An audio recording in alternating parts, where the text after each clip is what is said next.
Networking is non-negotiable when it comes to growing a mortgage business. You need to network to generate leads, get introducers, build your authority. That's what I want to unpack in today's video. My name is Borland. I am a mortgage business coach and marketing expert, and I've helped mortgage brokers over the last 5 years completely transform their business, improving their impact and income, but more importantly, simplifying success. And for networking, which has been one of the cornerstones of what we focused on, I'm going to share some of the strategies that I've done with my clients right now. So before we go any further into networking, I want to point out a mistake that nearly everybody makes. Most people try and approach this with, how can I get something from it? And it won't work if you do that. If you are constantly trying to get something from the networking without actually giving anything back, it won't work. What you need to do instead is approach it with a abundance mentality. Give as much as you can and you will get something in return. This is the Zig Ziglar quote, which I love. If you help everybody get what they want, you will get everything you want. And so when we're going into networking, remember, this is a long-term compounding effort. If you just walk into some sort of networking events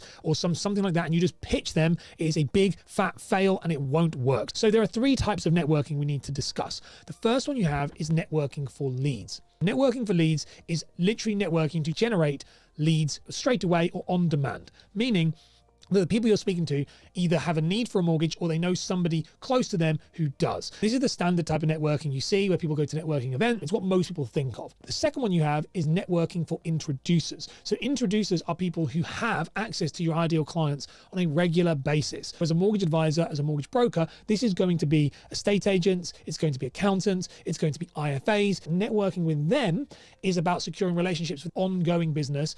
That is a different strategy from a networking for leads. Then the final one you have is networking for authority. Authority is one that most people don't think about because it's a bit like Maslow's hierarchy of needs. Authority is all about trying to establish yourself as the dominant player in the space. So let's dive in and break down networking for leads. You're going to be networking with business owners, and predominantly the business owner is going to be the best choice for this. Now, why is the business owner the best choice? Because they themselves need leads too. They understand the desire of it. If you go to work with people, and some people in the industry will talk about this, saying, go and network with the local schools and the local PTA, and that stuff can be okay. But the problem is when you go to people for leads and you're going after an employed person who has an employed mentality, they don't have the same urgency as someone who is self-employed or a business owner. The other reason as well is you can't bring much to the table, which goes back to what I said earlier. How can you help them? You can't bring much to the table for someone who's employed. It doesn't really work that well. And the reason being is because they don't really need it. But with a business owner, you can market their business for them. You can listen to their stories. You can get to know them. All of these things are significantly better for you. That is why business owners are the key. So how do you network with those? Well, there are a number of different ways. So the first ones we have is those BNIs, those local events. There are other ones out there, your 4Ns and things like that. But BNIs is one way of doing it. It's not massively my favorite type of thing to do, but BNI, where you just attend a closed room with 20, 30 people who are in the same space or are in businesses owners in the local area, and they all just refer business to each other. I think it's a little bit outdated, but that's probably one of the first ones you can do.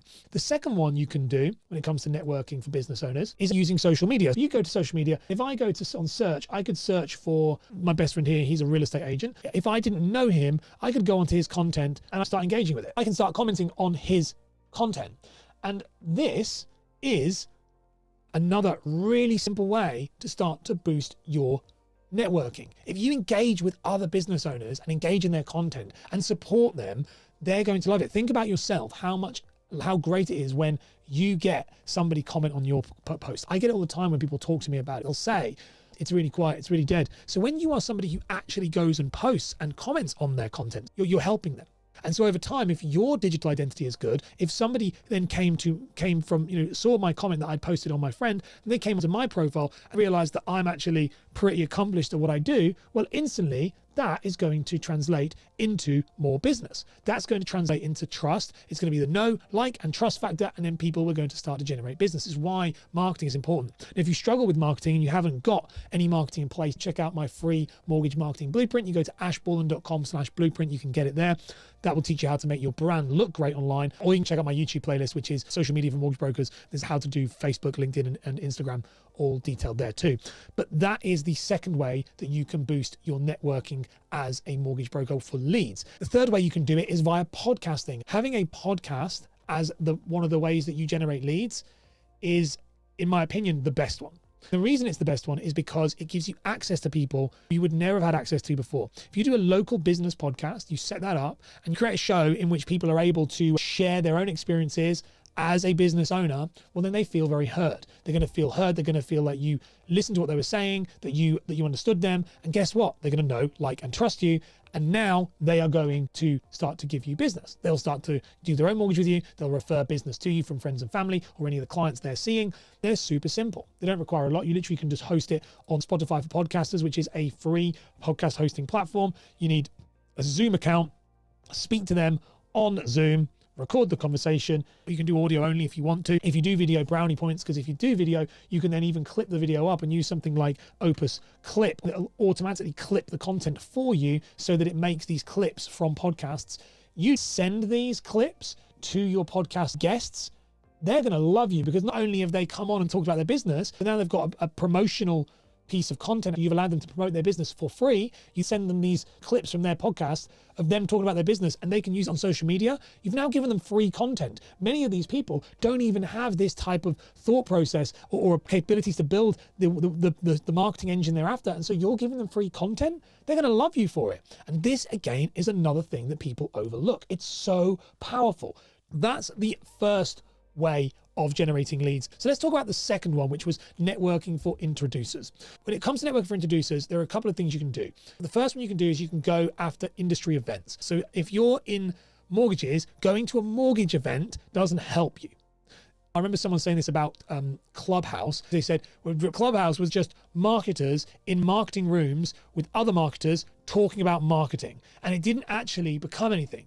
If you're in an echo chamber of mortgage brokers talking about mortgages to other mortgage brokers, you're not going to generate leads from that. You're not going to get introducers. You need to get out of that echo chamber and go into areas where you are with your ideal clients. Go to property events, building events. Can you go to things like that? There's trade shows. These are the things where you're going to meet people, developers, accountancy shows, anything where you can go and get an idea and a feel of who is there and talk to them, and then ask what they need from you. The biggest mistake people make when they try to land estate agencies as introducers or accountants or IFAs is they always talk about money. You talk about what can you I can get you this, I can do this, I can give you money. These people don't potentially need money. If they needed money, they'll just be better at selling their service. So asking them when you're at these events or when you're speaking to them in general, what do you need from me? I spoke to an estate agent who's a friend of mine called Matt Giggs, who owns a chain of estate agents, a very well-respected estate agent. And I asked him, what would you be looking for when you're trying to get somebody to join you as a mortgage broker? What do you need if someone came to you? And he was like, it's not money. It's understanding of my business. I want someone to understand what I do and value what I do so they understand how important our entire process is and where they could fit. The second one, what a shock, but actually we go back to the exact same thing, which is podcasting. We're back in the podcast world again. Set up a podcast. We set up this podcast where we got a client of mine who wanted to work with estate agents who dealt with houses over $500,000. She didn't have clients who had houses over $500,000. But that's who she wanted to work with. So we set up a podcast all around like high value property estate agencies. And we went to these agents and said, we'd like you to come and talk about the local property market, what's going on. And we just kind of told a little bit of a white lie and said, my ideal clients and my client bank that I work with are all in this category. You seem to sell houses in that category. I would love to get you onto a show to talk about your experiences and what you're seeing. We got these agents to come and talk about their experiences of what's happening in the market. We got them to come back every 3 months and give their update. She didn't have clients in that clientele, but she did in the end. We had about 12 estate agents come all in all, and I think she landed about 8 of them by the end of the year. They ended up coming on her podcast, seeing her as an authority, trusting her because she'd helped them. A lot of them already had recommended mortgage brokers they work with, and 8 of them out of the 12 went and worked with her in the end. That's mind-blowing because she didn't try and tell them how to do the job. She got them to talk about their experiences. We did the Opus clip, so we ran it through so they were able to have the content from them, and so they were able to have content they could market, they could send it to their mailing list. They also believed that they were speaking to ideal audiences on the podcast, which over time did become the case. This built relationships. It's about making them feel important, extremely important, and valuing what they do.